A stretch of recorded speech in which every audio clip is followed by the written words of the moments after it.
Halo, selamat datang di video ini. Di video ini, saya akan memberikan ada review singkat mengenai materi ini ya. Jadi langsung masuk aja. Di nomor satu kita punya properti relasi. Reflektif tuh, kalau kita punya properti A dan B, maka kita harus punya A, B, B. Kalau cuma A doang, tapi B-nya nggak BB, nah itu bukan reflektif. Simetri itu kayak hubungan dua arahnya kita lihat ya. Jadi misalnya A, B, A ke B, maka harus ada B ke A. Tapi kalau bila ada A, B, C, dan hubungannya cuma A ke B, B ke A, dan B ke C, tapi nggak ada C ke B, itu nggak ada. Itu bukan hubungan simetri ya. Antisimetri itu kalau nggak ada hubungan dua arah sama sekali. Jadi kalau A ke B, ya jangan ada B ke A. Kecuali A sama dengan B, nilainya sama. Kayak 1, 1, 2, 2, semacam itu ya. Itu antisimetri, itu nggak apa-apa. Nah, transitif itu kalau kita punya A, B, C, kalau A ke B, B ke C, maka kita punya A ke C. Itu ada rumus dasarnya ya. Itu untuk yang bisa membuat kita jadi transitif. Tapi itu juga harus berlaku untuk semua pasangan di dalam satu set itu ya. Contohnya seperti ini ya, nomor satu, dia hanya bisa reflektif, karena ini. Dia nggak transitif karena hanya tidak berlaku untuk semuanya, nggak antisimetri karena udah ada hubungan ini, langsung masuk. B, dia bisa masuk semua, karena ya reflektif bisa. Antisimetri, ya karena 1, 1, 2, 3, 3 yang saya sebutkan sebelumnya itu ya, karena A dan B itu sama nilainya. Jadi A, B, BA, nggak apa-apa. Transitif, ini transitif karena kalau dicoba pakai A ke B, B ke C, A ke C, kita kan hanya punya 1, 1, 2, 2, 3, 3. Berarti karena nggak ada hubungan sama sekali, ini nggak mungkin ya jatuhnya ya, bukan transitif. Jadi ini transitif. Simetri juga sama ya kan, A ke B, maka harus ada B ke A. Tapi kalau 1, 1, A dan B nilai sama, ya nggak mungkin nggak bisa, bukan simetri ya. Nah, kayak itu begitu. C nggak ada sifat ya karena nggak ada reflektif, jadi kayak A tapi lebih jelek ya.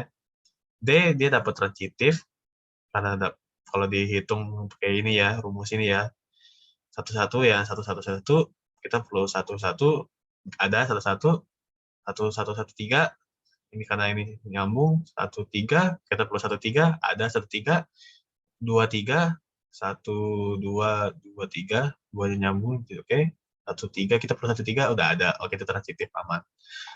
Nah, kita langsung masuk ke nomor 2. Nah, di nomor 2A ini punya ada berbagai cara paling umumnya, cara paling ini ya, normalnya ya, pakai yang ini binomial Newton, tapi di sini kita pakai ekspansi kombinasi ini normal ya. Jadi lebih menguras, tapi kita nggak terlalu ngikutin binomial Newtonnya. Kita pakai kombinasi, jadi kita 8 channel, terus sampai 8C8, naik satu-satu dengan 2x min y pangkat 8, 5 pangkat 0. Ini makin naik, 8-nya turun, 0-nya naik. Nah, ini 5-nya dikeluarin karena kita hanya perlu yang ada variabel saja di dalam kurung, sisanya dikeluarkan dan pangkat 0 mulainya. Nah, kita cari yang jumlah pangkatnya 7 ya, karena soalnya mintanya 7 juga ya, 3 tambah 4. Nah, setelah dapat, kita uraikan lagi, dapat lah ini, setelah dapat, langsung masukin aja, kombinasi diuraikan lagi, dan X dan Y jadi sama dengan 1, itu dapatlah 1.200. Kalau ada pakai cara lain, harusnya tetap sama 1.200. Nah, di B, karena kita ditanya nomor antrian, yang di mana nomor antrian itu sensitif banget dengan namanya urutan. Jadi kita, kalau kombinasi kan, yang penting jumlah akhirnya ya, nggak dilihat tengah-tengahnya, sampai dapat tanggal itu apa aja diperlukan. Kita memerlukannya ini ya, apa aja. Nah, kita punya 3 digit, karena kita tadi 3 angka, 3 digit angka ini terdiri 0, 1, 3, 4. Jadi ada 4, kita pakai rumus permutasi ya jadinya ya. 4 dan 3 dapat tadi ya ini, maka kita punya 24. 4 kali 6 ya. Nah, nomor 3, kita cari isometric, Euler, Hamilton, dan Euler-Trail. Nah, isometric tuh kita cari dulu yang jumlah vertex-nya sama, edge-nya sama, dan ininya sama, jumlah sirkuitnya ya. Nah, A dan B, meskipun vertex sama, edge-nya nggak sama, D dan F, iya. Maka ini kandidat yang bagus untuk isomorphic. Kita cari jumlah sirkuitnya ya. Jadi di sini ada panjang sirkuitnya 3 dan 4. Kita 4 aja.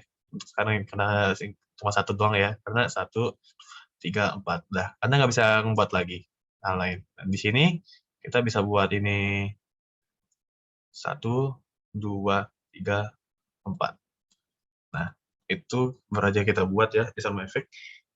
Terbukti di tiganya Anda coba sendiri, maka jumlahnya ada 4, maka dia terbukti isometric. Euler circuit, jadi kita membuat jalur yang dimana semua edge itu terhubung, dapat semua edge-nya, dan edge-nya ini hanya terpakai sekali.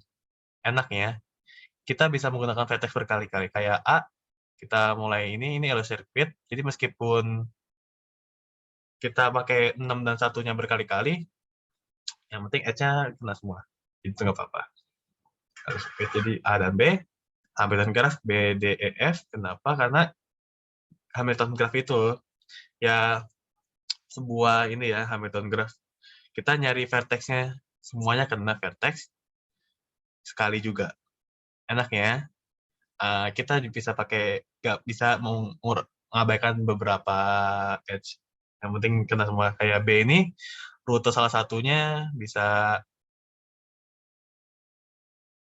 nah, jadi kayak pesawat ya. Ini kena semua, nggak ada yang nabrak, oke aman. Kayak gitu. Jadi graf ini buatnya Hamilton circuit. Karena Hamilton circuit sebenarnya Hamilton graph, Euler trail. Nah, Euler trail itu hampir serupa dengan sirkuit. Bedanya kalau di sirkuit Anda harus membuat itu dari awal sampai akhir. Nah, akhirnya itu nyambung ke awal. Di trail Anda nggak perlu akhirnya itu nyambung ke awal. Jadi boleh nyambungnya di mana, selesai dimanapun. Yang penting tujuannya masih tercapai. Cara gampang cari Euler trail, Anda cari 2 vertex yang ganjil, sisanya genap. Seperti D dan F ini, 2 ganjil, sisanya genap. 2 ganjil, sisanya genap. Ini ada 5, 2, 2. 5, 2, 2. Itu udah langsung bisa otomatis bisa dapet ya Euler trail. Nah, cari rutenya aja. Langsung masuk nomor 4 ya. Nah, nomor 4 kita diminta cari jalan singkatnya ya dari rute ini pakai Kruskal atau Prim. Nah, saya pakai Kruskal. Yang dimana cara mulainya, Anda pilih satu vortex. Di kasus saya mulainya dari Indralaya. Nah, Anda pilih nilai dari paling kecil, terus ke paling besar, pelan-pelan. Tapi asalkan jangan membuat kayak lingkaran ya. Jadi, ini saya mulainya kan dari Indralaya. Maka saya buatnya ini 50. Selanjutnya 55, oke 55. Nah, karena di kurs kali ini saya boleh main di sini. Jadi meskipun dia belum tersambung sama sekali, kalau kita mainnya di Kruskal, kita bisa kayak gini. Tapi kalau Anda main di Prim, Anda perlu harus mainnya dari sambung-sambung ya. Nah, 55. Selanjutnya kan 65. Nah, di 65 ini ada betung muko-muko. Nah, di kelas kali ini kita mencegah ininya ya. Kita nggak bisa main kayak gini. Karena kita malah tidak efisien nih kalau gitu jatuhnya ya. Nah, jadi begitu, kita tentukan rutenya gini. Yang totalnya 363 puluhan miliar ya, kalau dapat saya dapatnya. Nah, di nomor 5, ada kasus diagram keadaan ya. Ini inputnya saya jelaskan. Nah, di sini, kasus ini, karena kita dilihatnya jumlah tunainya berapa, Anda juga boleh mainnya 000, 001 digabung jadi 000, yang dimana tetap nilainya 1000, meskipun beda mediumnya. Jadi Anda hanya punya 4 doang macam input. Itu juga boleh. Nah, untuk 5A, kasusnya seperti Anda urutan uangnya bebas, asalkan saat kalian keluar saat hanya 12.000, kembaliannya kembali ke state jumlah kembaliannya itu. Jadi misalnya, saya langsung masukin 10.000, 11.000, saya akan dapatkan 11.000 ini. 11.000 saya masukin 5.000, jadi 16.000. Minuman 12.000, kalian keluar tinggal 4.000. Nah, oleh karena itu, dia karena 5.000 itu 011, ini udah saya buat, dia kembali ke 4.000 ini ya. Oke.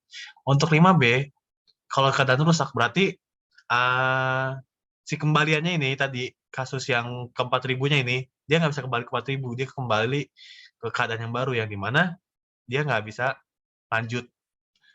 Jadi langsung stuck. Jadi makanya kita buat ini, nggak saat ada sisa, berpotensi sisa, yang pasti ada sisa, ke penyimpanan rusak. Tapi kalau pas, dia bisa langsung paling keluar ya. Nah, sekian dari video ini. Terima kasih atas perhatiannya. Mohon maaf bila saya berkata kasar. Sekian dari saya, terima kasih.